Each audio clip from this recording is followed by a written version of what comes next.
This week on Intrigued, full effect. Our daughter, in her pain, chose that lifestyle after that. As a teenager, chose that lifestyle. Just things took a bad turn, but she was really, really a good kid. I'm Chandrea Thomas, and welcome to episode 27. In this podcast, I talk about curious cases, disappearances, and other stuff. And today I'm talking about the curious case and death of 16-year-old Anaya Walker from Phoenix, Arizona. Hers is a tragic story and a cautionary tale for parents and teens on the world of sex trafficking. On May 22nd, her body was found in a median along Interstate 10 and Watson Road in Buckeye, Arizona, by a driver who called police. Her father, Adrian, says she was a runaway and a victim of sex trafficking who met a devastating end. I had a deep conversation with Adrian about Anaya's life and the impact this is having on the family. I also reached out to Buckeye police about the case. Adrian shared his thoughts about his relationship with his daughter and how she ended up as a ward of the state and in the grasp of traffickers. This is what happened. So tell me, what happened with your daughter? What's going on with your family in the last month or so? Within the last month, Anaya was missing. Okay, she was part of the missingchildrens.org website and was in a group home and was a runaway. She was a ward of the state. So at that time, we couldn't find her. She was missing. But every now and again, we would get contact from her, but she did everything she could to evade any type of contact with us physical. Let's get into what's occurred here. So your daughter, her body was found, I believe on May 22nd, but you guys weren't notified until the first part of June. So what was your last contact with her? What did you guys find out? What happened to your daughter?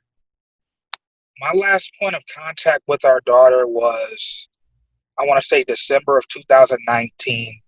She had shared some words with me via Facebook, and I didn't know until later, actually, what had happened. Because it was an old Facebook page I had that she contacted, but she shared with me how upset she was with me and how she was brought to DCS, Child Protective Services.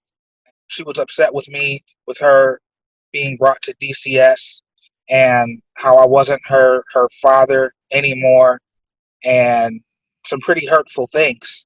And I just took it as her being angry at the moment, because she's always expressed how much she's loved me and wanted to be around me, and we've had conversations about that. But then what followed after that was a message in regards to a man who had been accused of allegedly molesting her. So there were some things about that in that message. So that was my last point of contact with her, and that was about December 2019. Adrian also says he believes the alleged molestation his daughter confessed to him in her last Facebook message was a big factor that led to her behavioral problems as she grew older, problems the family tried to work through but never got a chance to fully resolve. Let's get into the situation. So how did you find out your daughter was found, out in Buckeye in this stretch of road? Talk to me about that and how you got the word that your daughter's body was found. I got the news via telephone. Her mother was greeted by detectives at her home, kind of like something out of a movie or First 48. You know how the detectives come to your home to let you know that a family member has passed away, and the details, and family gets to crying, and that's what it was like. And they said that she was found May 22nd on a freeway, on the side of the freeway in the median. I was hysterical. I began to punch walls, and I'm not an angry individual, but at that moment I was angry that my daughter was gone, and I didn't know what to do in that moment. I just knew I needed to be there, and it's tough. It really is. But when they gave me the information, they told me that they found our daughter on the I-10 freeway in Buckeye off of Watson Road, and the median where they found her, to me, I'm picturing brick or concrete between the freeway, as far as median, like a shoulder. But when I went out there to see about the family and everything in Arizona, I noticed that most of the medians are ditches, pretty much. And that's where they found her, in a ditch, discarded like she was a piece of trash. And she was in various stages of decomposition. That made the whole matter even worse. She was unrecognizable, and the only way they were able to recognize her was by rehydrating her body and getting fingerprints off of her. Because she was a ward of the states and in and out of JDC, she was able to be identified right away with her fingerprints. Let's get into the dynamics of how this all occurred. So your daughter, you said, just like you said, she was a ward of the state, right? So your Yes. daughter was a ward of the state. I want to get into how she became a ward of the state, why she was not living with you, why she was not living with her mother or some other relative, and how her life kind of evolved into what it became. Because I know you said that she was trafficked. I want to know how she was trafficked. How did Yes. that all start? So first, though, tell me how she became a ward of the state. She became a ward of the state. Uh, so I'll backtrack a little bit. Her mother had she couldn't handle her anymore. She was out of control. Very disrespectful, violent in the home, stealing. Doing things that out of control teenagers would do, that you would see like on Maury or one of these other shows. And she was at her wit's end, so she said, "All right, you all wanted each other. You two can have each other. Have your shot at it." I said, "Okay, I have no problem with that." Brought her into my home. I had her for about a year and a half. I did everything that I could. Brought her through therapy. Loved her. We disciplined her in ways of taking things that was important to her. I started taking her places that she really wanted to go. Just everything that you could think of, I tried it. And I, I reached my wit's end when she became violent with me and other people in our house. And I brought her back to Arizona. When I brought her back, there was no one there to receive her. And I was instructed to call the authorities. They tried, reaching her mother and everything, and nothing. And then they ended up taking her through CPS, because I had no uh, physical custody of her.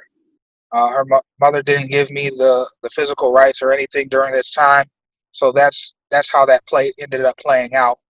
According to her mother, the next day she went to CPS, and our daughter had said some things that pretty much confirmed that CPS should keep her.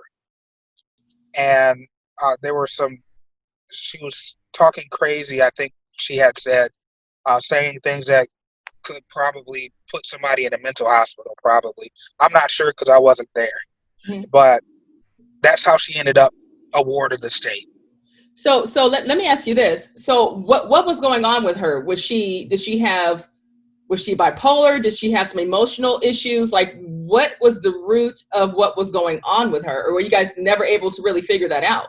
We weren't able to figure it out. We kind of guessed a little bit. We put our heads together, like, okay, it could have been the fact of my presence not being there enough. I mean, we could go back and forth into to the why, but I could have tried harder, but I did try. I will say that. Mhm. Um, and I got to live with that. And, same with her mother. There's probably some things that she feels that she probably could have done, but at the end of the day, she exemplified some bipolar type of behavior, but nothing was diagnosed or anything in that nature. But she definitely, according to therapists, has some issues that need to be dealt with, and they were trying to get to the root of it. But then you guys never got the chance to. No, Never got the chance to. she was taken So too soon. yeah. So as far as the whole aspect of her being trafficked, from what I was understanding and researching the story, this started when she was 13. So how in the world does that start at 13? Who gets a hold of your daughter? How did that happen? So our daughter, She was in a group home. I do not know the names of the group homes. However, she was running away from these group This homes. is in Arizona. It's in Arizona. She wanted to do what she wanted to do. There was a girl that she had met there, and they ran away together. My suspicion is whomever she ran away with knew these traffickers. So they got in contact with these traffickers. Adrian says his daughter ran from her last group home because she allegedly heard from a woman connected to her traffickers and was threatened about testifying in an upcoming court case. They've been in the news and they were arrested.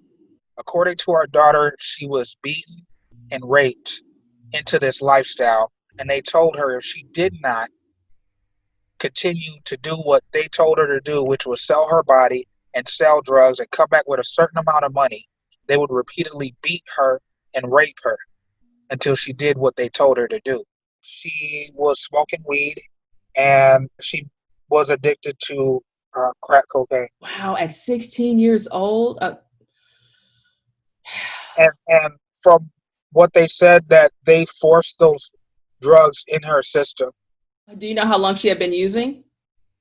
I do not. Wow, man, that's a lot. Well, that It is is. a lot. That's a lot. Wow. So you guys don't have any idea of when she started? No idea. No, I don't. She ultimately ran away from them, and that's how they got caught when the detectives caught up to our daughter. They caught up with our daughter. Someone had called because they found her with that same girl in a garage. In a garage? In a garage, yeah, because she ran away. What they were doing there, still to be determined, but Hmm. they found her in some sort of shed or garage out in Arizona. So these guys are in jail right now One of them for are. those crimes, or? One of them are. The oldest one was released, from my understanding, and the younger one is still in there. So she got pulled in at 13, and then Yes. you said she was able to. How long was she in? She got out and then got pulled back I in. believe it was a matter of months before she ended up back in the group home after uh, getting caught up with the police and everything. It was a matter of months between the time she ran away and the time they found her. She runs away again, gets caught up with some illegal activity, and ends up in JDC. From that point, she ended up in what's called Mingus Mountain, and she actually thrived there. She was doing very well there. Her schoolwork was up. She was doing well, and that's where we did our therapy sessions because the goal was eventually to have her transition back into the home. We wanted our daughter, but she needed help. She was literally in the middle of nowhere, so she couldn't run away. She Mm. had no choice but to do what she needed to do to get out, or do what she needed to do to stay in. And although she thrived, she didn't make enough progress, according to us, the therapists and the judges, to had go straight back home. So they transitioned her into another group home. And if she did what she was supposed to do in that group home, then she would have been able to come home. And according to our daughter, she wanted to come back to live with me, which is fine, provided that she completed everything she needed to complete. Something triggered her during her time at that group home. And if she did what she was supposed to do in that group home, then she would have been able to come home. And according to our daughter, she wanted to come back to live with me, which is fine, provided that she completed everything she needed to complete. And something triggered her during her time at that group home to where she ran away. We believe, well, we were told that she was contacted by one of the girlfriends of the Pennington brothers that threatened her life if she testified. And after that, she ran away and wasn't to be seen after that until she got caught back up with the police for solicitation. By that time, she had decided to go into that lifestyle. One thing that people don't realize is that these children, when they're forced into this lifestyle and they get out of it, they usually choose to go back to it. As to why, I'm not sure. There's many reasons why. And our daughter, in her pain, chose that lifestyle after that. As a teenager, chose that lifestyle. What are investigators telling you about the case? What are you learning? What are you finding out there? According to the detectives, there's viable leads that are coming out of this. Even with the video that I shared, people are coming forward, and according to them, they want to help bring justice for our daughter, and are going to diligently work this case as they have children of their own. Outside of that, there's not, again, too much that could be shared about the case, but that it's a homicide. What I was able to see, there was some conflicting information. Okay, was she thrown from a car, or did somebody murder her and just get rid of her on the side of the road? So, which of the two is it? Or you guys still don't know? We still don't know. They're still trying to determine that because, according to the medical examiner report, she was hit by or died by a high velocity impact, which is consistent with a car. But why was she out in a rural area on the freeway? So there is still that probability of being killed and brought there. She was perfectly proportioned in the middle of a ditch. How did she get there in the middle of a ditch? Why did it take so long for people to see her? Why was she in so many different various stages of decomposition? Like, all these questions are looming, and signs, it's just fishy all the way around. And according to some people, there are some things that are leading to pimps that she may have been affiliated with. There's no solid evidence on that yet, but there's things that are leading to that. So we're asking people to come forward with this information. If you saw something, say something. Essentially, as far as what you guys are believing at this point is that she had some sort of contact, I guess the last person that she was with and all that kind of stuff. So I'm assuming police have that information or whatever. Yes, they have all the information that they need so far, and like I said, they're working the case as diligently as they can. I mean, I'm assuming they also they have to ping their phone and their social media and all that stuff. Like, I'm sure they're digging into all that stuff though, right? They're working on the social media aspect. As far as her phone, she wasn't found with one, but she had one. So there's a lot of questions out there that need to be solved.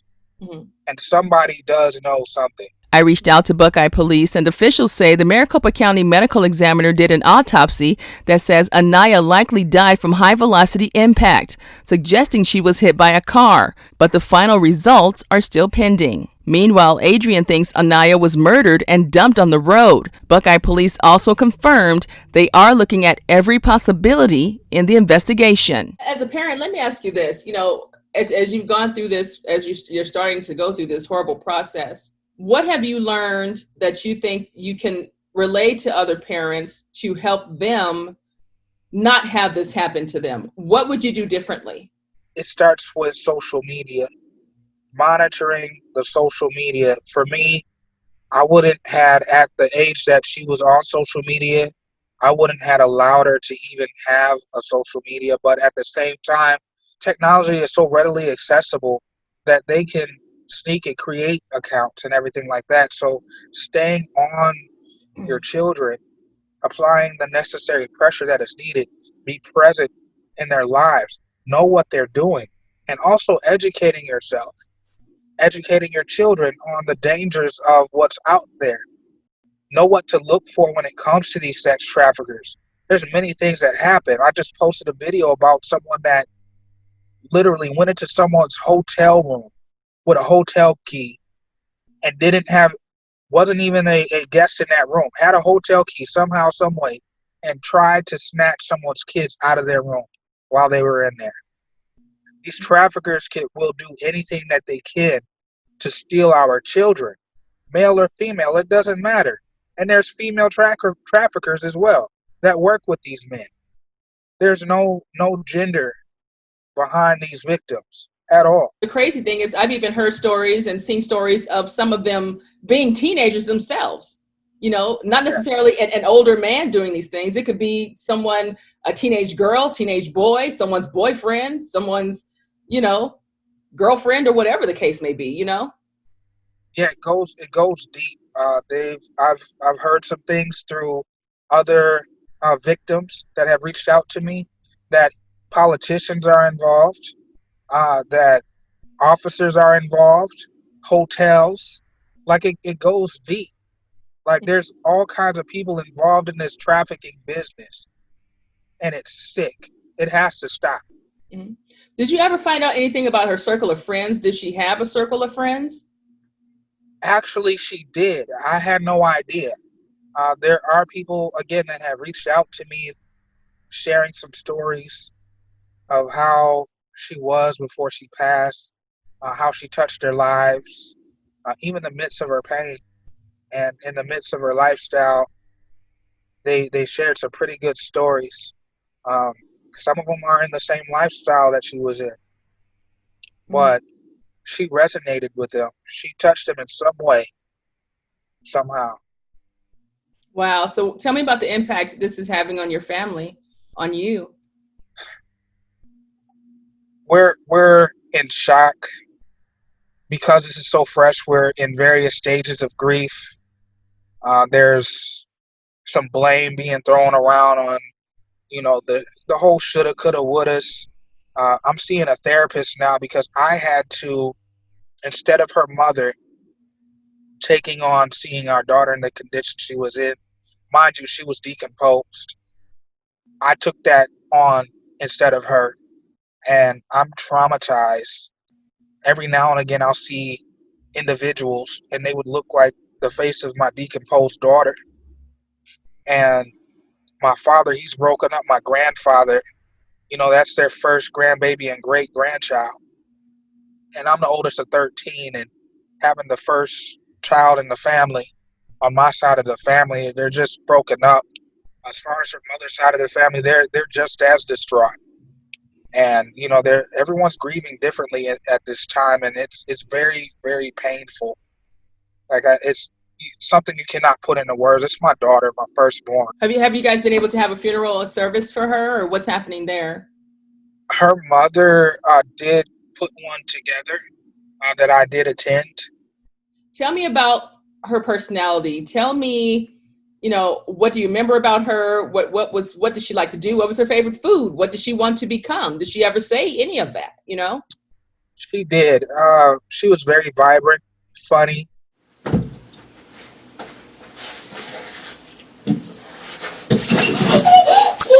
Oh my god, it actually broke. We used to crack jokes with each other. Uh, yeah, very, very funny kid and great sense of humor. She was into acting. She wanted to be an actress. I had connected her with a couple people that could show her the ropes in Hollywood and, get her connected, to show her like, hey, this is something that you could do in the future. She had dreams of going to college and also being a phlebotomist. She had those dreams as well, wanted to get into the medical and wanted to genuinely help people. And food she loved.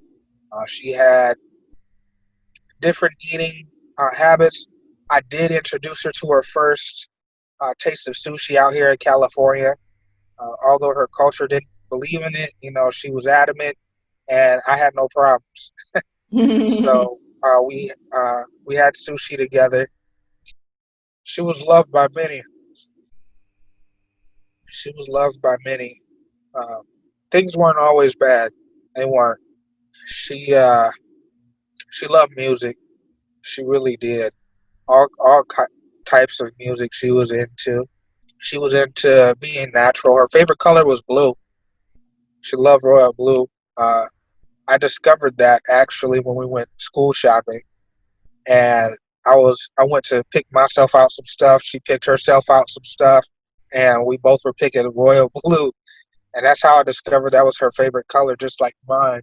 And just things took a bad turn, and but she was really, really a good kid. just needed to be redirected. It's when you stop and think about everything that she must have gone through at such a young age. I can't even fathom that as an adult. The things that you're saying to me and that you're telling me right now. How do you feel about that? What goes through your mind when you really stop and think about everything that your daughter has actually experienced and what she went through? So many emotions. I'm angry. I'm disappointed. I'm frustrated. I'm sad.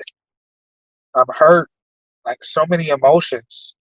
I'm a man of faith, and I don't question, who I believe in. I don't question my God, but at times I find myself still struggling with the faith aspect because of what happened. But I know there's a purpose, even in this bad state. I know there's a purpose in what's going on.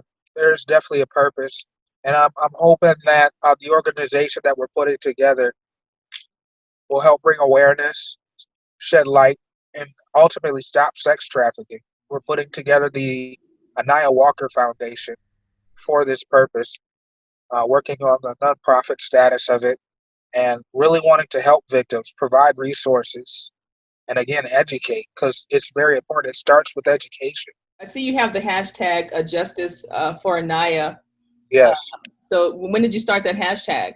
I want to say once we found out she was murdered and they didn't have the killers. So every post after that was justice for Anaya. Every post was justice for Anaya.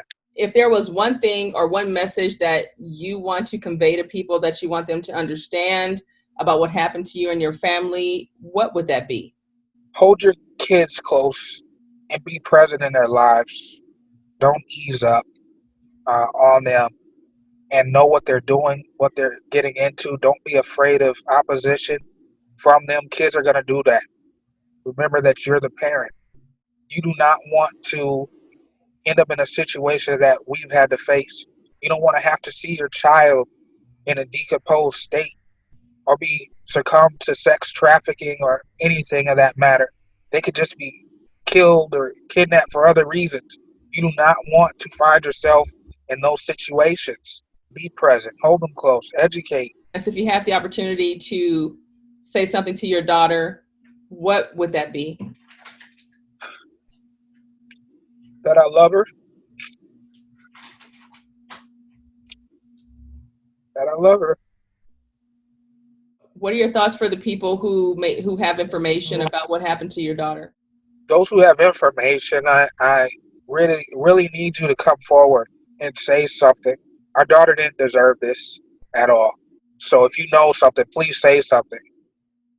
When it comes to my final thoughts about this case, the first thing I think of is how mind-blowing it was for me to hear Anaya's story. And you guys know I hear a lot of stories. That's part of what I do every day as a journalist. I'm wondering, how did she die? Did someone throw her from a moving car? Or was she murdered and the killers got rid of the body? Or was she trying to escape from someone and jumped out of a moving car? Those are all things to think about.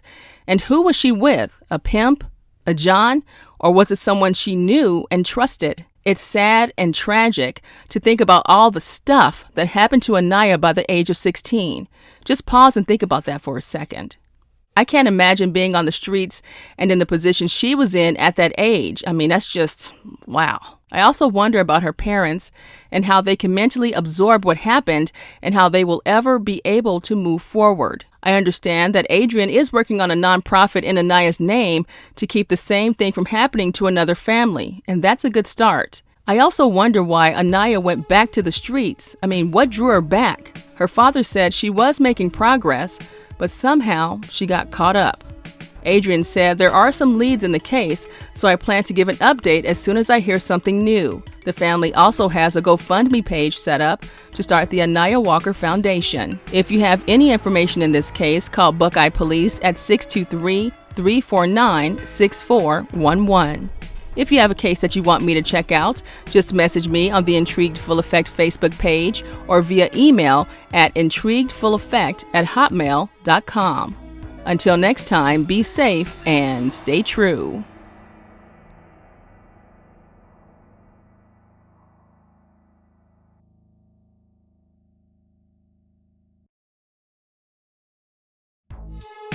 The views, information, or opinions expressed during the Intrigued, Full Effect, Curious Cases, Disappearances, and Other Stuff podcast are solely those of the individuals involved and do not necessarily represent those of the host.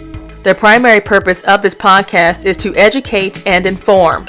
The host of this podcast assumes no liability or responsibility for any activities in connection with opinions shared in the podcast. The podcast and blog associated with it shall not be used in any legal capacity or as a basis for expert testimony.